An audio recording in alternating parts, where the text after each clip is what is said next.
السلام علیکم ورحمۃ اللہ وبرکاتہ۔ ناظرین اکرام، آج حرم سے ایک بہت ہی غم کی خبر موصول ہو رہی ہے۔ بتایا جا رہا ہے کہ نصف صدی سے علم دین کی روشنی پھیلانے والے شیخ عبداللہ بن سلیمان انتقال کر گئے۔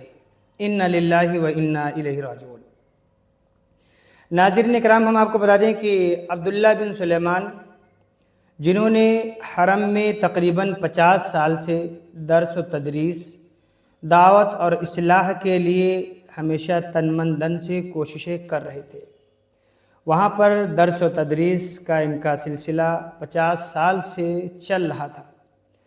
اب وہ دنیا میں نہیں رہے۔ ان کے انتقال کی خبر سے اہل علم، ان کے تلامذہ کے درمیان ایک غم کی لہر دوڑ گئی۔ کیوں نہ دوڑ جائے، کیونکہ اتنے بڑے شیخ کا دنیا سے رخصت ہونا، جس سے کہ لاکھوں لوگوں نے فیض حاصل کیا ہو، وہ ہستی آج دنیا میں نہیں ہے۔ ہم دعا کرتے ہیں کہ اللہ تعالیٰ مرحوم کی مغفرت فرمائے اور عذاب قبر سے حفاظت فرمائے، ان کے درجات کو اللہ تعالیٰ بلند فرمائے، خاص طور سے اہل خانہ اور ان کے متعلقین تلامذہ کو اللہ تعالیٰ صبر جمیل عطا فرمائے۔ السلام علیکم ورحمۃ اللہ وبرکاتہ۔